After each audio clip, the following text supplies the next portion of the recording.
Je vais vous raconter l'histoire de Célia. C'est une jeune fille de 15 ans qui est partie en vacances en Écosse avec ses parents. Les parents ont décidé de faire une visite guidée pour les châteaux en ruine. Donc ils sont partis très tôt le matin, dans un bus avec plein de gens, c'est beaucoup de personnes âgées, sauf un garçon qui est de son âge et qui s'appelle Dimitri. Il avait l'air aussi ravi que Célia d'être là. Je sais pas, à 15 ans, tu n'as pas forcément envie d'aller visiter des paysages. Célia et Dimitri, c'était pas forcément leur kiff d'aller voir des paysages. Vers midi, le groupe a fait une pause. Chacun était libre de faire un peu ce qu'il voulait.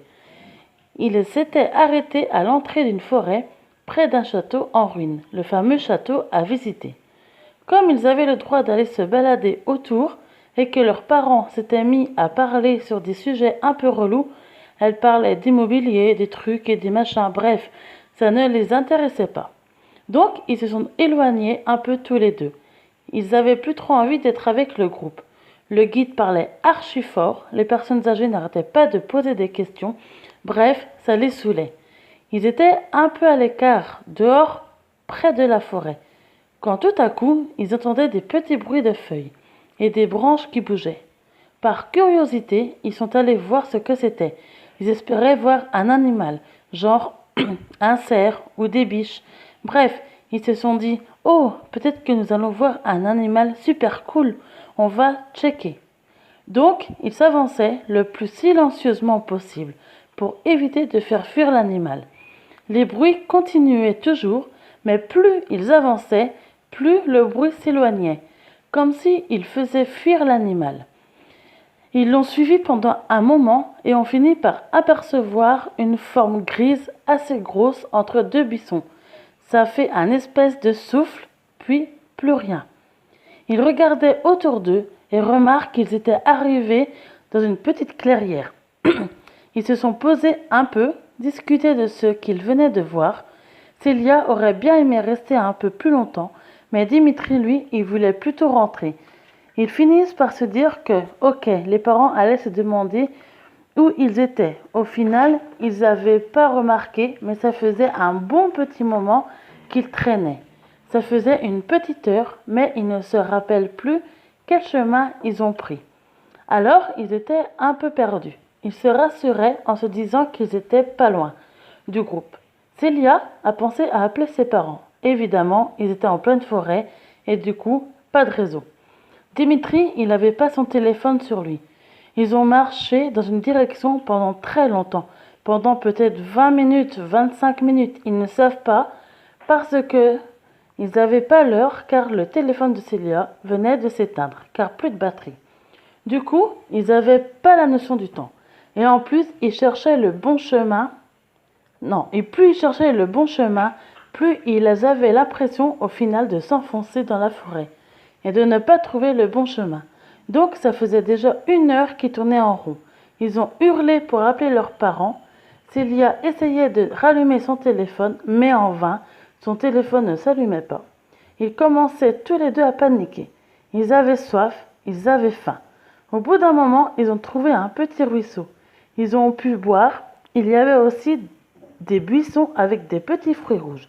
Ils en ont mangé un peu et ça a calmé leur faim. Ils ont aussi arrêté de marcher en se disant qu'il fallait mieux de ne pas risquer à aller encore plus loin, dans une mauvaise direction, parce que au final, tu ne sais pas où tu viens. Donc si tu te dis on vient par là et que ce n'est pas la bonne direction, tu vas juste t'enfoncer encore plus. Mais la nuit finit par tomber.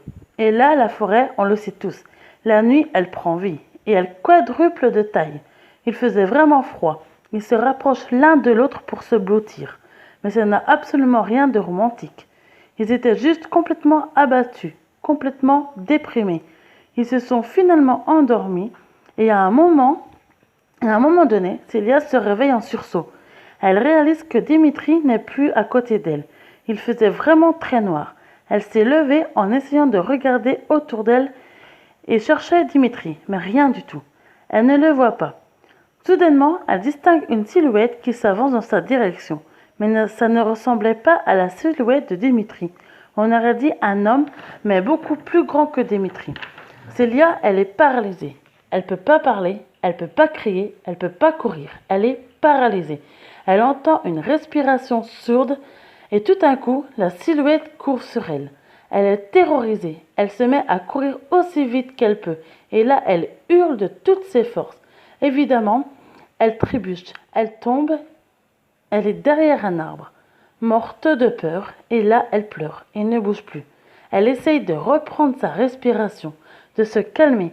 C'est là que des mains blanches et luisantes, comme si quelqu'un était extrêmement maigre, lui accrochaient l'épaule. Elle hurle et ne se rappelle pas. Elle ne se rappelle plus de ce qu'il se passe après. Ensuite, elle se réveille à l'hôpital, en Écosse toujours. Ses parents étaient là. Ils lui ont expliqué après une nuit de recherche. Ils les avaient retrouvés au lever du jour. Dimitri et Célia sans connaissance dans la forêt, à plus de 2 heures de marche de là où ils s'étaient arrêtés pour déjeuner. Ils avaient eu des lavages d'estomac à l'hôpital parce que, en fait, ils avaient mangé dans la forêt les espèces de baies.